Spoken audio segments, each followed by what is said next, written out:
Welcome, everyone, and thank you for joining us for our webcast today, a conversation and presentation with Vince Staub.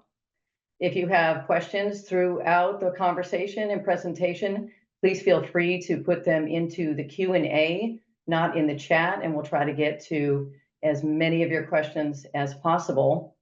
And with that, I would like to introduce our guest today, Vince Staub, and his topic, Empowering Future Leaders, Bridging Generational Gaps for Success. Vince, how are you? I'm doing great, Brenda. How are you doing?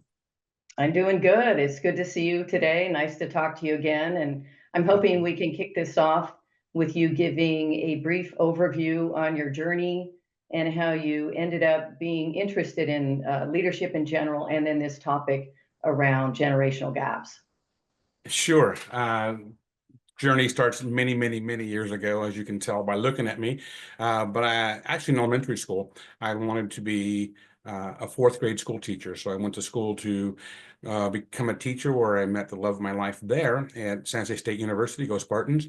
And we came out and we ended up with 3 kids of our own and doing Little League and all the things that we would do. And along the way, we started a youth leadership camp, Reliant Camps, where we use camp experience to develop future leaders. And I really have a passion about leadership development, and that was one of the manifestations. And kind of going through life, and I had a leadership role within the company where I worked in high tech. I had about a 27-year career there. And as I was wrapping that up, I started a doctoral program in strategic leadership. And through the courses and through the study, I really came to appreciate how to create and how to manage and support high-performing teams. And it turns out that one of those secrets is really having diversity, and diversity of age is one of those pieces. And so that's where I got kind of more interested in the generational information. Then I started with a friend from high school, actually, a consulting business called Make the Shift Consulting. And we really want companies and individuals to understand how we can work together more effectively. Gen Z's gotten a bad rap over the last couple of years. They don't want to work, they want to sit on the couch. Not necessarily true. And then I just read an article that says that a lot of companies won't even interview them, and 1 in 6 companies has fired a Gen Z within the first year that they were working. So maybe they're not giving them the chance that they could, or they're not sure how to integrate. And so we're looking at that, saying, what can we do to help companies understand Gen Z and help Gen Z understand how to fit into the company? Because they're different, and different isn't bad, but we can actually create an environment of understanding, and which really engages people more effectively. So that's what gets us here today. That's so interesting. And I know that you shared a case study. I don't know if it will be in your presentation, or if you want to do that now. Yeah, That's a good one. That's a good prompting. Thanks. So Ford Motor Company created a multi-generational team to create the new E-Mustang, the Mach-E. And nice. So they pull people in, and you'll see, I have some slides. So what I'll probably do is, as we're chatting and the topic comes up, I'll kick over to the slide, put the slide up, and then I'll bring it back down so we can continue our chat. But all these slides are going to be available to your audience. So when we're done, we'll send the package over, and you guys can distribute it to all the people who are in the viewing audience. But fantastic. Ford Motor Company really figured out that each of the generations brings something different to the table.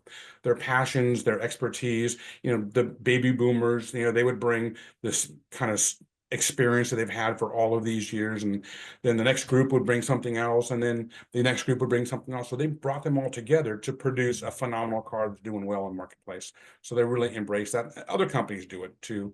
Unilever, IBM, they've figured out how to really embrace and harness the power that a multi-generational team can bring. Excellent. Fantastic. We'll look forward to seeing what else you're going to show us here. All right.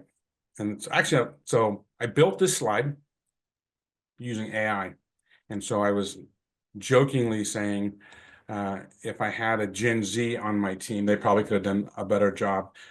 So you guys will see this when you get to it. But really, why we're here today, what the value, what's in it for you, the viewer. It's important to understand generational differences and in the workplace, and the value that they can bring. And so team dynamics, productivity, overall business performance. So I recently did a research project for my doctoral program with a company, this contract manufacturer. And one of the issues that came up was the disconnect between the older work generation and the younger generation and what they want out of their jobs. Mhm. When you look at the generational slide or kind of a continuum, the silent generation, our grandparents, yours and mine, grandparents' age, they just want to get along. They're a collective, they're a unit, all for one for all. And as that slides across to the newest generation who's in the workplace, they want more individualism. They want to have a job that means something, that has purpose, and they're willing to go change and look around to build more experience because they're looking for building themselves up and not necessarily for the team.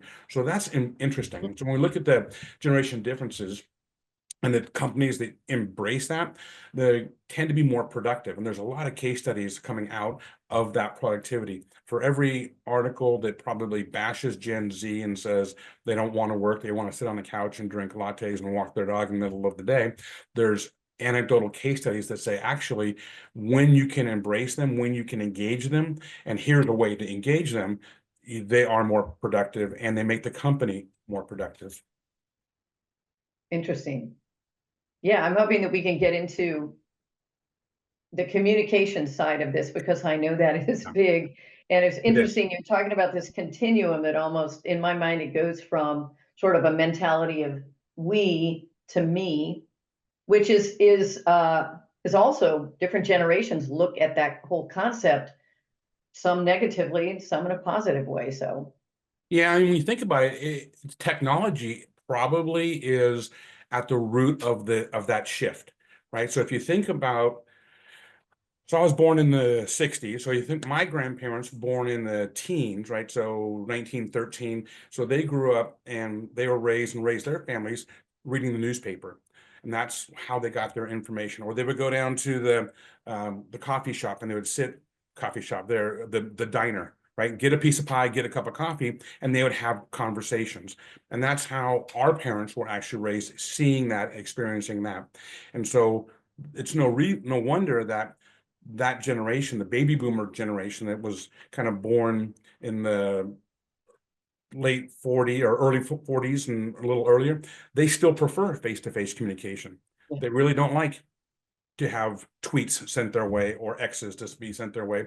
They prefer sitting down and communicating. They can get comfortable with other stuff, but that's their preference. So when we look at the communication, you'll notice that the trend is keeping up with how technology has changed. Went from a newspaper and to no multimedia or to no mass media, they would listen to the radio and sit around as a family, but they were together as a family and they would listen. And as technology changed and grew, and then my kids laugh at me when I say Walkman, but when the Walkman came out and people started covering their ears with a Walkman and having their own individual music, that was technology driven. And then to the point of, now we can stream on our phones, we can do what we want, but it becomes more individualistic as time changes and as technology enables that change. Yeah, I think you have a slide that shows the different birth dates and and I believe you. I I'm trying to do. think. I'm gonna Yeah, show you I look this forward to one. seeing that. This it Yeah. gives it sort of gives a nice visual on what we're talking about here. Oh yeah, Yep. this is the one here. And that silent generation, that's not really Alpha. my There's grandma. Alpha coming in. Yeah, so the alphas are the new babies, right? So we look at the silent generation and they were called silent, but in reality, these people were not silent. These were the movers and the shakers. These are people who caused the changes to happen in the civil rights movement. Dr. Martin Luther King was part of that generation. Yeah. JFK was part of that generation. So they weren't really silent, but the silent part might be more akin to they just got along. They moved along. They did their thing. There were causes and they stood up for causes because you're going to see in another slide, they're traditionalists and they were traditionalists and they just wanted to keep the traditions going. Then you move to the baby boomers, 46 to 64, and a lot of, a huge group of them, if you look at the bell curve of how many babies were born in that period, they were post-war babies, right? So the men came home from the war and the babies were all born high schools. I can remember my mom and dad grew up in San Francisco, and my dad went to a high school that had to start students every half year. So they just didn't have enough room. They couldn't build schools fast enough. And so the crowding and they kind of pushed them through, didn't have enough houses, generally speaking, for all these families that were now growing. And if families had, on average, more than 3 children. And so as you move through, again, you'll see that's changing as the continuum moves. And then Gen X, our generation, my generation, we are we're born in the 60s, but we're really products of the 70s and what was going on there. And then the millennials, they're also called Gen Y, but they're the millennials. And so I have 2 children who are millennial and one who's a Gen Z. And what's interesting about this, Brenda, is there's no hard and fast line, right? You could look at a different study and they have the dates a little bit different. You may have been born before 1965 and act more like a Gen X. So these are generalizations, but when we look at these groups, they tend to be pretty consistent. They tend to be pretty common. I found this one. This is from the UK. And so the UK experienced the same kinds of things. And this chart, when you get it, when we send it out to you guys, is pretty helpful because we can talk about their media. What media do they like better? What's their communication preference? And you'll see that the folks born before the baby boomers, their parents, still like face-to-face. So my mom, who's a baby boomer, she kind of not quite a baby boomer, but a little earlier than that. I hope she's not listening. Hi, Mom, if you are. She got offended when my niece got pregnant for the first time and she announced it on Facebook. And my mom's like, "What? You can't call me?" Like, well, that's kind of what that generation does. And so it is pretty funny. But what I liked about this is it really shows the different styles and how they, what changed them, right? So automobiles were a thing for the silent generation, and then TVs were a thing for the boomers, and they got to watch black and white TVs and so on. So I remember being in high school, and we had a computer at our school. We could write 10, go to 20, 20, go to 30, 30, print Vince is great, go, and the whole screen, my green screen would just go. So, but it's interesting because if you look at it, technology makes that change. I want to go back 1 second. And I just want to draw the attention of the audience to the number of people that are in those generations. And so silent generation. Yeah, that's really interesting. Yeah, rapidly growing millennials, that's a big group of people. And so something happened where there was a downturn in the number of babies being born because Gen X people were having fewer babies for a number of reasons, but all of this demographic shift. And so when we look at Gen Z, that's going to be a huge part of the workforce very soon. It's already growing. In fact, we talked about this, the space shuttle that exploded in 1986. There are 44% of the population that wasn't even alive then. And so for you and I, that was a line in the sand, like our 9/11 or for Bay Area people, the earthquake, that they weren't even alive for the Space Shuttle Challenger. Pretty interesting. Yeah, it is. Yeah. It's a nice way to note it. So then when we talk about, I guess one of the things that I want to talk about is, I do know, because I want to talk about it, is the title is Empowering the Future Leaders. One of the things that, again, back to the research that I did and interviewing people about this company, they really get the difference, even without going to graduate school, but there's a difference between managers and leaders. And so managers, they do things right? So they go to the freezer, get the box, they have people do it. Leaders do the right thing. So you can be a leader without having the title of senior manager, director, or vice president. And so it's been said a zillion times, if you think that it's been attributed to Abraham Lincoln, if you think that you're a leader, take a look behind you. If no one's following you, you're just out for a walk. And so there have been times in my career where I've been out for a walk and I look around, I'm like, where's everyone? I thought I was leading the charge on this. And so what I would say, and what I do say to people in our business, is to develop a leadership pipeline. And so as you develop this leadership pipeline, should be multi-generation. We should be keeping our eye on the Gen Zs and the millennials. And by the way, Zs and millennials, people in our age bracket, kind of group them together. They're not that similar. There are some similarities, but there are different things that shape them. You know, you have one group who learned how to use technology, the other group that was born with technology in their hand.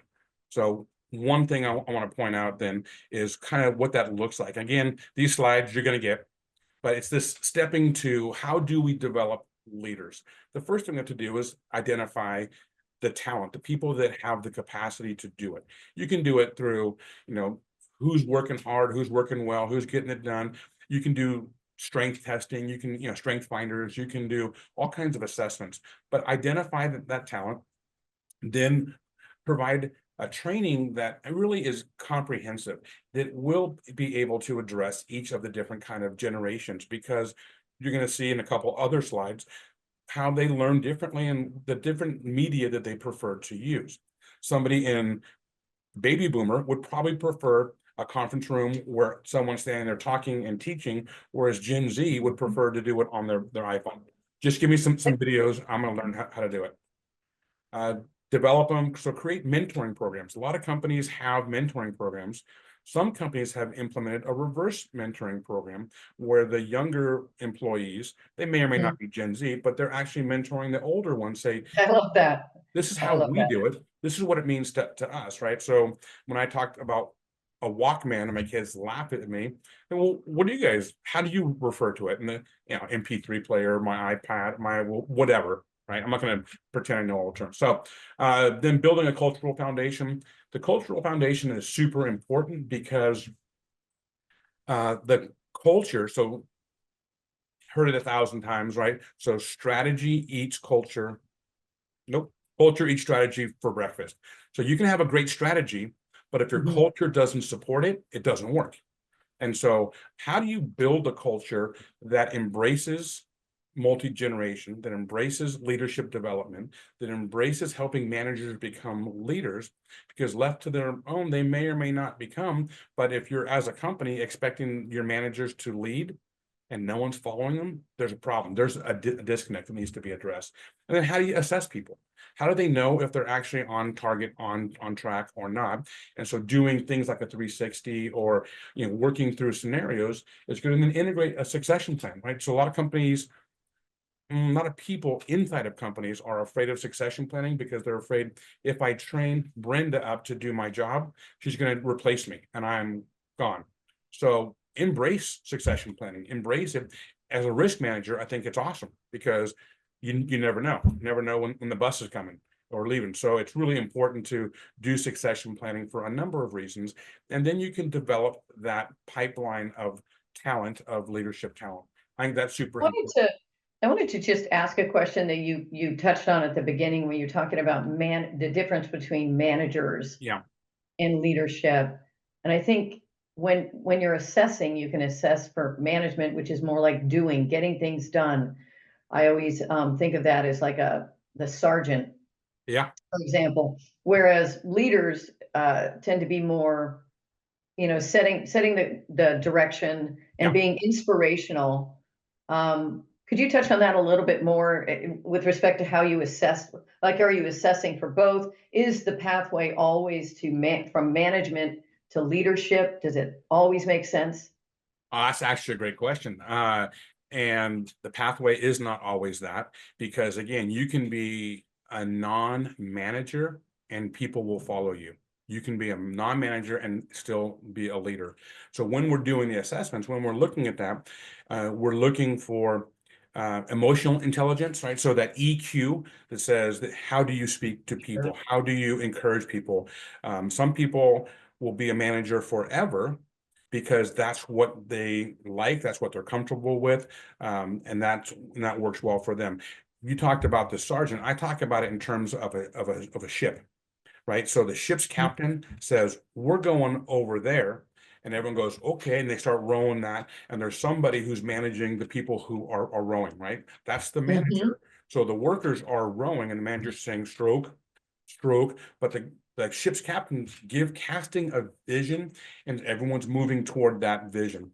And so we need managers. We absolutely positively need managers, but we also need leaders who can inspire, who can vision cast, and can encourage and embrace people.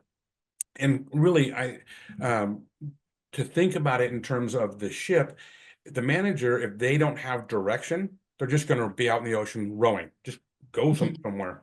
But it takes the leader to cast the vision and say, when we get to that island, there's coconuts and there's palm trees and there's white sand, and that's where we're going to go. People, yeah, I want to row. I want to get off this iceberg. I'm going to keep rowing. So I think it's more of that. Does everyone have the potential to become a leader? Optimistically, I'd say probably. In reality, I think some people just have a more difficult time. It used to be back in the olden days, the turn of the century, when the 2 centuries ago, right? So when cars were not even invented yet, the industrial age, people believed that you were either born a leader or you weren't. And as leadership theory and practices have evolved over time, it turns out that there's different leadership styles. There are those people who just serve people. They serve people and they end up drawing a crowd behind them, and that's called a servant leader. There are people who are transformational leaders. So they encourage and they transform their followers into doing something, into doing more. All right. Fantastic. I saw I that. just want to interject a question here because we're getting some from our audience here. But I don't want to mess up your flow, so Go we ahead. can address this later. But are there some typical sources of generational conflict in team settings, and how can leaders effectively mediate that? So this is more talking about finding yourself as a leader and seeing some generational conflicts. How do you mediate that? Any thoughts on that? And I think one of the answers is perspective, not understanding the other group's perspective, where they're coming from. And so if we look at this, we can see that the boomers have a lot of experience. Gen X, we excel at work. The millennials, they're technically savvy, have technology, they're savvy, they can get stuff done. Where the Gen Z, they're natives. One of the mistakes that the Gen X and baby boomers make is that we expect the Gen Z, when they come into the office, that they would know all things technology. And the reality is they don't know how to use SAP. They don't know how to use the ERP. They don't know how to use the CRMs, all these technical terms that we're using inside of our company. They may not even be familiar with all the Microsoft tools, but man, can they make their phone whistle, right? So well, and can I just add there that I don't think they've grown up in a paradigm where it's comfortable asking questions about technology. It's all about being able to figure it out on your own too. So I can see where there could be an issue with assuming around technical know-how. Yeah. And so I think that this perspective, they're missing the perspective of the other. I think one of the questions is, what can leaders do? Ask questions. Yeah. So Maxwell writes a great book on good leaders ask great questions. So asking questions drives us to be more empathetic. I'd say, hey, Brenda, tell me more about that. Why is it that you think that we should do everything on our iPhones? Oh, because it's portable. I said, yeah, but what about, and then you can have the conversation rather than, because to your point, it's not just the Gen Z that won't ask the question. It's maybe the boomer who won't ask the question because they're afraid that the Gen Z is going to think that they don't know their job if they don't know how to use the TikTok, right? So you're using TikTok or whatever. So it's a misunderstanding. It's a lack of clarity. So you and I can communicate quite similarly. Grew up in the same area, same age bracket. It's easy for us, but if I say, hey, go get the thing, and the person doesn't know what that means. So when we're not clear on expectations, and then when we don't check back with that person, say, do you understand what I'm getting? Because I've used this example a million times. Okay, I probably exaggerate, but I use the example of a Gen Z will come in and I'll say, hey, I need you to make a spreadsheet of these things, and from that, make a pivot table and then do a VLOOKUP. And the young person goes and then leaves. They don't know what that means. They don't know what those terms are or where those tools are. So they come back with some really slick thing on their iPhone. And they go, hey, Mhm. isn't this sweet? And I go, yeah, it's not what I asked you to do. And I'm missing the fact that they just spent time, missing the fact that I wasn't clear. And I'm missing the fact that they didn't get it and I didn't pick up on it. But I'm also missing the fact that they just spent some time and used their creativity to do something. So what I Mhm. probably should do is acknowledge that and say, wow, that's very interesting. And so have we ever talked about the Oreo? No, An don't Oreo recall that. cookie. All right. So sometimes we give advice, unwarranted, um, unasked for advice. But in this case, the young person comes back to you and they have this little deal, this little phone app that does something for you. And so some people used to call this kind of a turd sandwich, where if you have some news to deliver, you do some nice things and you give them turd and then they give them some nice thing. I think I would not like to eat a turd sandwich, period. So, but I would not mind having an Oreo. Right. So if we start off with, hey, you know what? I see you worked really hard on that and you were really trying to incorporate all those pieces. I have an observation. So it turns out that now we're in the filling. Here's the part that we're going to give the constructive criticism. Turns out that not everyone has an iPhone. I'm not sure this works on the cross-platform, but also we need to get this into our business systems. So do you think there's a way that we could figure out how to do this on our business systems? And if you need some help, let me know. I can work with you. Or actually, Brenda is really good at doing this. Let me assign Brenda to work with you on taking what you've done and make it usable for the rest of the group. In the meantime, keep working hard. Now this is the bottom of the Oreo. Keep working hard. You're doing a great job. I see real promise. I look forward to seeing the finished product tomorrow. That's Yeah. way better than a turd sandwich. And so we use the Yeah. Oreo It's concept. really important not to break people's spirits and to stifle their creativity and their efforts, which takes time It sometimes does. with managers. And that's the thing. That's the thing that can be exhausting. I think about managing people is always shifting based on personalities. And now we've got what four generational cultures in the workplace. So It's true. And if we look at also the work ethic, right? So the baby boomers, they want it done. They are going to focus. They're going to stay at work to get it done. Where Gen Z is like, you know what? I want to do something meaningful, but I'm gonna go because I actually have a volunteer thing I'm gonna go do. So we'll see you. And so for you and I, where we might have stuck around for a long time to get this done, not everyone does. I have a chart that I'll show you real quick while you're thinking of your next question or okay. getting ready because I see Yeah, you prep. I see a question coming in here, but let's keep going in this direction here. I'll This is find a a right chart. time for this. Yep, this is a chart for you guys, where you can take a look at, right? So what's the work ethic? And so we hear Gen Z doesn't have a work ethic, but that isn't true, right? So they have a work ethic. It's different than Gen Z. It's different, I mean, than millennials and baby boomers, but they have a work ethic. They want to be part of, they value career mobility, they value balance, and they Mhm. value professional development. And so when we look at our culture, does our culture take that into consideration? But aside from that, so the conflict can come with not understanding what they're doing. We're going to be at work, rain or shine, snow, sleet, from 7:30 in the morning to 6:30 at night, and because we're going to get this thing done. Other generations aren't. So as we keep moving their way down, baby boomers, they're disciplined, they're loyal. The Gen Z, they're entrepreneurial. I made this cool app. Isn't it great? I spent time doing Python scripting. I looked on YouTube and I found all these cool things. This thing really works.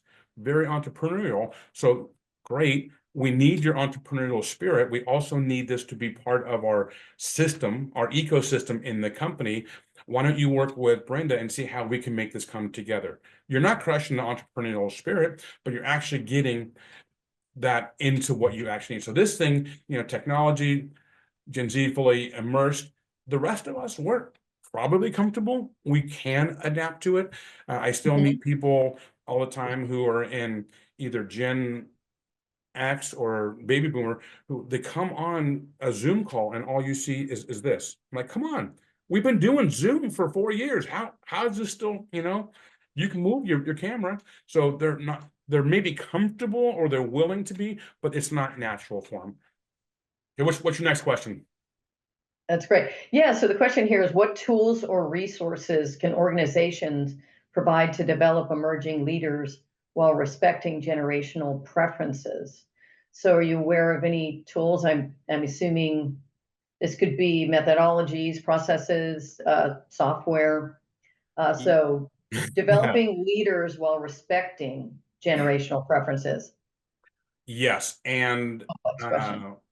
I think some of those tools are one of my faves is Patrick Lencioni, who does a lot of talking about the 5 dysfunctions of a team and the ideal team player. There are video resources. You can bring people together. You can subscribe to it. You can do what I would do is create a training opportunity that touches each of the different groups in a different way. So maybe one time we're going to watch it all on Zoom and have a discussion like a book club.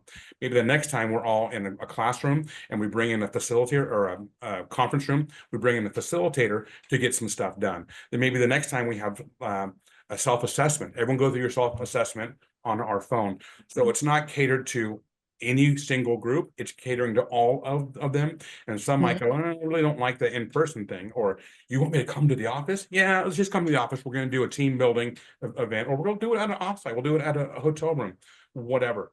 And so I think that when we foster this culture of ongoing professional development and say, and this is part of it, this is how we're going to get to it. So if you look up Patrick Lencioni, he's got some great stuff on 5 dysfunctions of a team. And one of those pieces, of course, is building trust.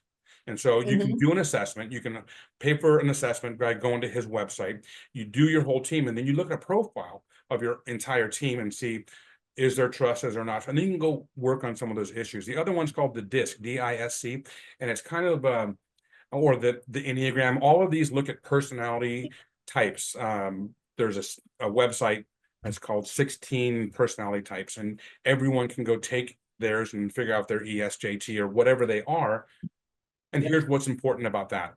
And I think you've done that probably before, is that you would learn that as this kind of a person, maybe I'm using DISC, I'm a high D, I'm a high I, but I work better with people who are blah, blah, blah. So now I put this on the outside of my office, I put it on my cube, I put it wherever I am.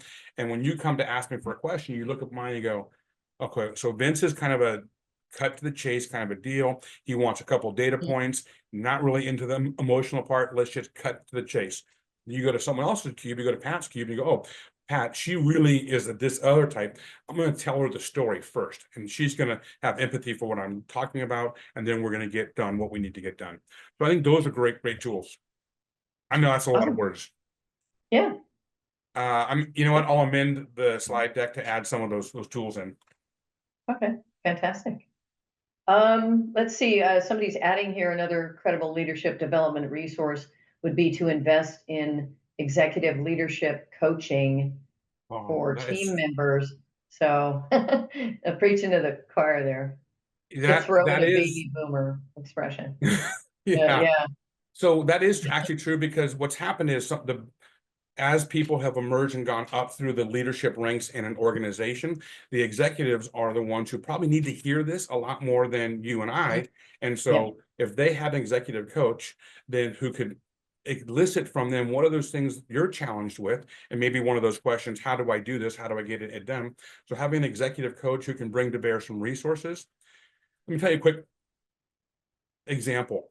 When we take a consultant, a mentor, or a coach, when we look at someone who wants to learn how to ride a bike. So you hire a consultant. Oh, you want to learn how to ride a bike? Great. Here's a bike. Here's a manual. What you do is you read the manual and then you go ride your bike. That's what a consultant does. Great. Okay. They may check in, they may not. A mentor says, oh, you want to learn how to ride a bike? Awesome.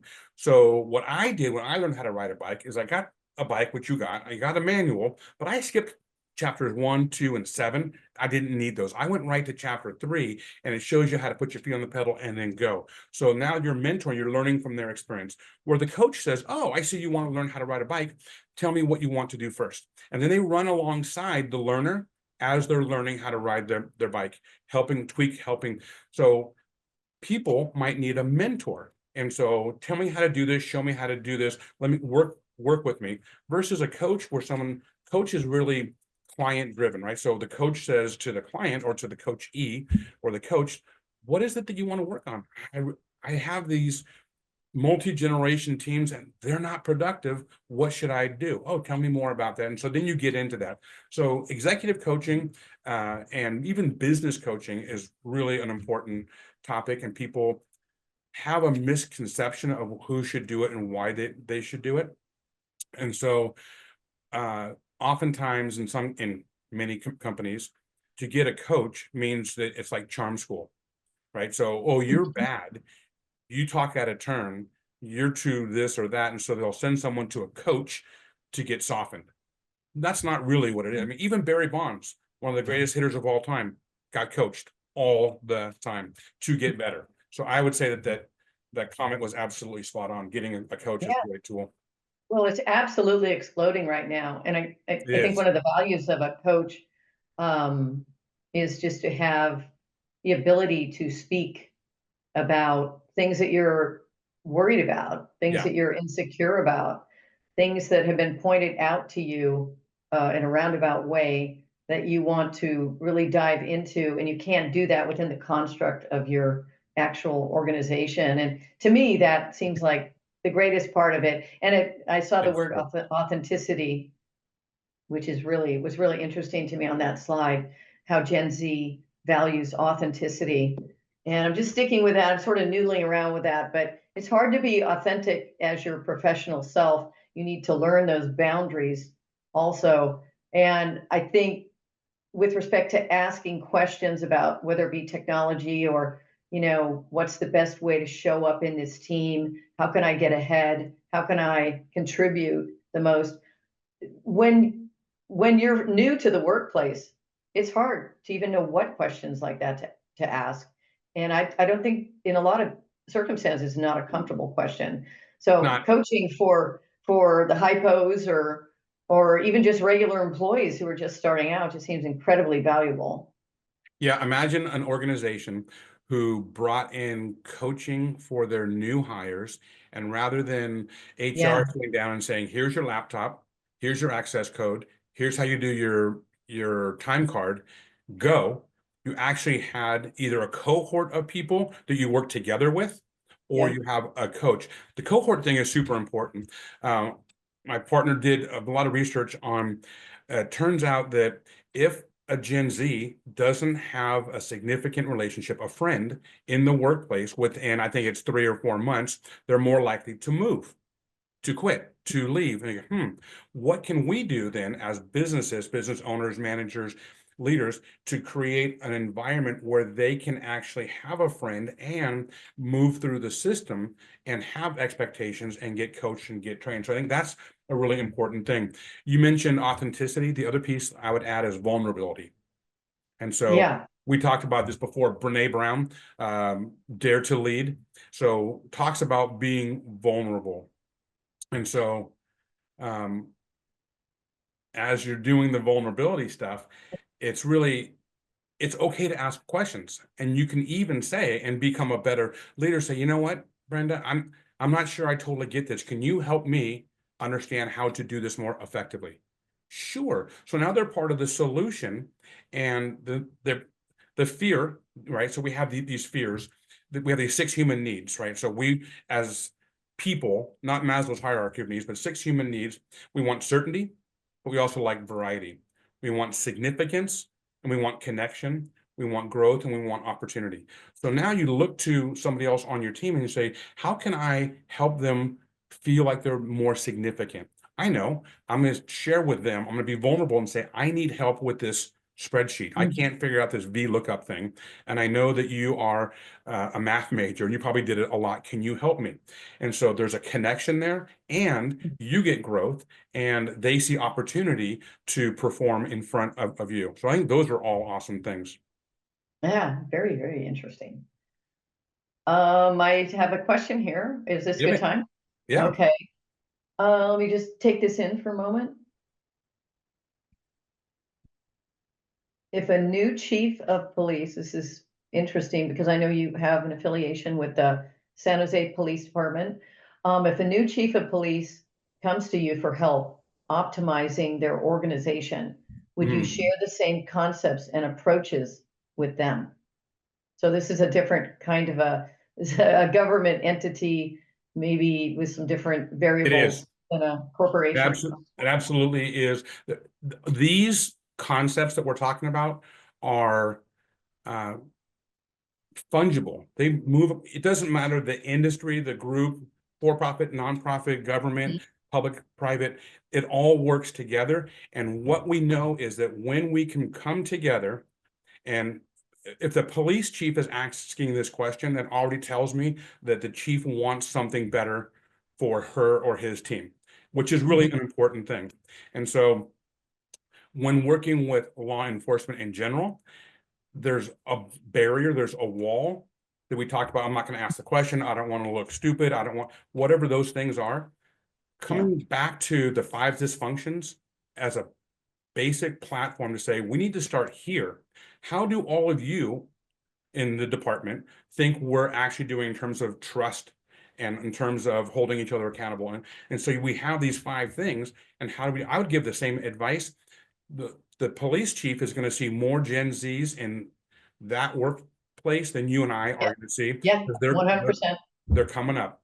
And so that's an important thing. And I absolutely would teach the captain and the sergeant how to work more effectively with the younger officers, because that's culture. They're going to be there for a long time. Yeah. Clearly, a police chief has been in the department for a long time. Maybe it's a lateral move, maybe it's a different area, but they understand. And so there's longevity in that. So absolutely teach them the same thing. But I Yeah, would it's ask you the interesting. communication. Yeah, I was thinking about how the DISC personality types fit into methodology. Not to go down that because we're down that rabbit hole because we are getting some other questions in here. I love the engagement. Thanks, everybody. Yeah, thank you, everyone. Honestly, wonderful. In what ways do leadership gaps in leadership styles affect a group's success? And how can younger and older leaders work together to create more inclusive, dynamic, and successful work environments? Sort of two Wow. questions there. I That's can about repeat 6 if you'd like. questions. So give me that first part. In what ways do generational gaps Yeah. in leadership styles affect a group's success? Leadership gaps, not generational Yeah. gaps, right? Yeah, no, and how does a different style of leadership, Yep. which is generally associated with a generation, impact a group's success? It may be a roundabout way of asking. I could be wrong, so hopefully I'm not offending anyone. Of saying, are there typical leadership styles associated with generations, and are Yeah. some more successful than others? If that's the question, and maybe it's not, but I'll come back and answer what we Yeah, the other way. Yeah. So the baby boomers are going to be more of a command and control type of leader. This is what we're going to do. This is the way we've done it. Here's the vision. I need you all to go do it. And they're going to push the managers to push the employees to go do it. A modern leader who's been exposed to other kinds of generational influences, might be more, hey, this is what I'm thinking we're going to do. So I'm going to bring my senior team around. Here's what I'm thinking, and really engage and ask questions and go, actually, Brenda, I've noticed that you haven't actually given any input yet. What do you think of this idea? And so that is a very different leadership style. There's one of our business partners was in a meeting with the CEO of her company, and the senior leadership was around, and somebody asked a question, and the senior leader said, were you born stupid or did you become stupid? And wow. the entire room went silent. Nobody said anything after that. And that is a cultural toxic concern. And so you'll find that with older generations. Not everybody. Again, these are generalizations, but if you're going to likely find it either from the baby boomer or someone that they mentored, tutored, and grew up. So, and I think the millennials see it a little bit differently. Millennials are more likely to do the gentle parenting than our generation was. So you'll see that change. So there are differences, there are gaps, and I think that what I've seen and what the literature will show is that there's a transition to more transformational leaders, more coaching style leaders, more mentoring style leaders who really do bring people along in an inclusive way. The other half of that question was about inclusivity. Well, but I just want to, because we are getting some other thoughts besides questions in here, just on the end of that, introducing psychological safety Oh and yeah. psychological safety training into the workplace would also help with the different generations and working more effectively together, Which more is of a common. exactly the point of that story. If they were born stupid, that's not a safe place. No one's going to speak up. Yeah. I mean, in an organization that's looking to be creative and to create new product and have innovation in any way, shape, or form, innovative ideas, innovative solutions to service concerns, it takes one person to actually kill it. It takes one person in the room who can kill that innovation. And so what we're looking to do is help leaders become a little bit more empathetic, a little bit more understanding. And maybe it is a crazy idea. I'd say a dumb idea, but I don't believe that it is. But there's got to be something good in that idea, right? So Make the shift when we have this thing, it's the yes and. Say, hey, yeah, that is a great idea. And what I like about what you said, I can't stand all this other stuff, but what I like about that is, and you find something that you actually like. And what that makes me think is that we could do X, Y, Z. And if you have this discussion and it's all about yes and, now you get back to innovation and you don't get back to the stifling. You'll see that in younger leaders, more so than you will in older leaders, because they haven't been exposed to it. They've grown up, and it actually turns out which coast you grew up on makes a difference too, right? Oh, So that's interesting.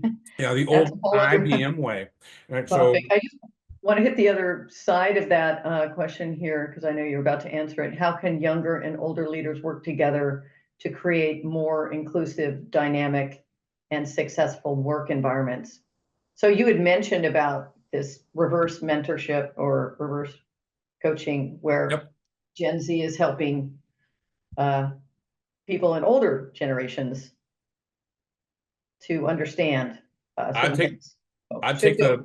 the Ford model, right? Create mixed generation projects, give people some opportunity to learn something new, to grow, use collaborative tools and spaces. So the younger generation will really embrace more the collaborative tools that you have, the Google Drives and whatever you have on site, the Microsoft, FileMaker or file shares, all of that, so we can collaborate in real time, and we can collaborate if we're working from home, we can collaborate if we're not working from home, if we're in the office.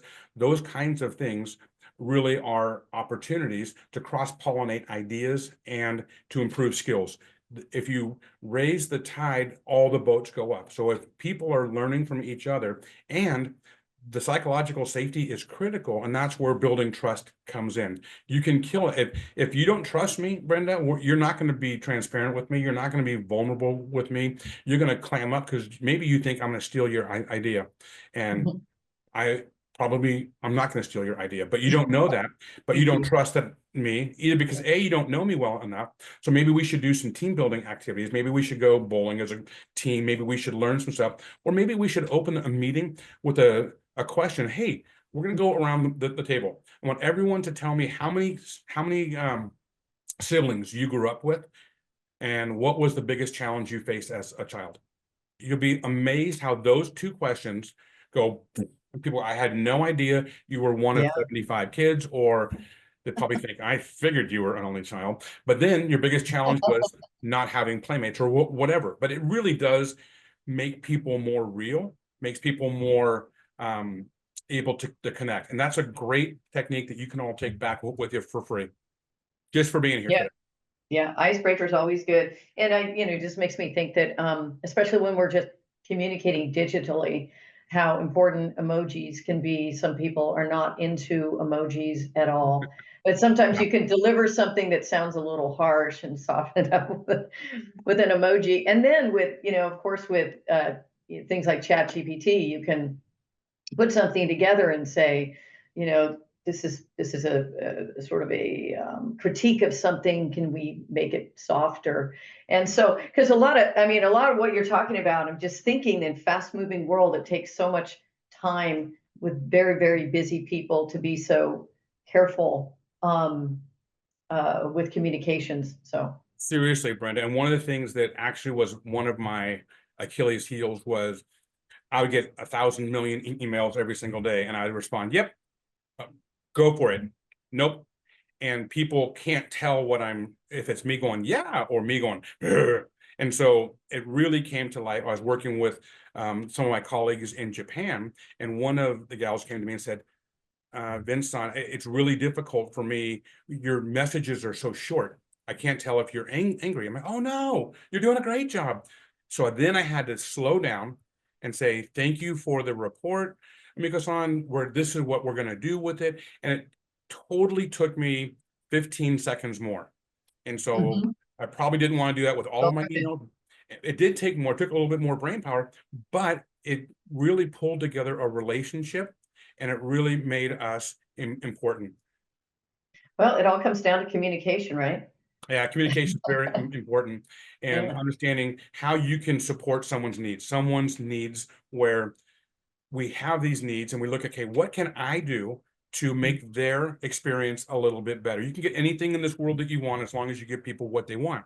And so when we do that, I have all kinds of cliches. They're really fun. But Love it. focusing on building a bridge in communication. Don't look at what didn't work. Let's look at what did work. And by the way, we want people to fail and fail fast. We don't want them to take a long time to fail. So give somebody new or younger in the ranks an opportunity to fail and succeed. And when they fail, say, "Wow, that was a heck of an effort."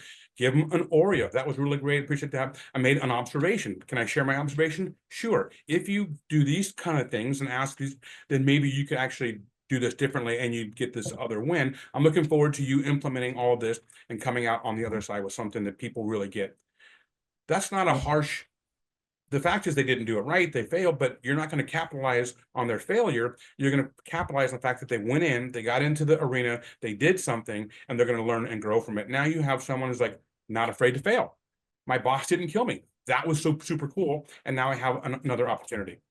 Yeah, and you're giving me an opportunity to plug what I hope to be in February, our webcast on team collaboration with Mm, our mutual friend Hillary Percy. So I'm looking forward to that. excellent.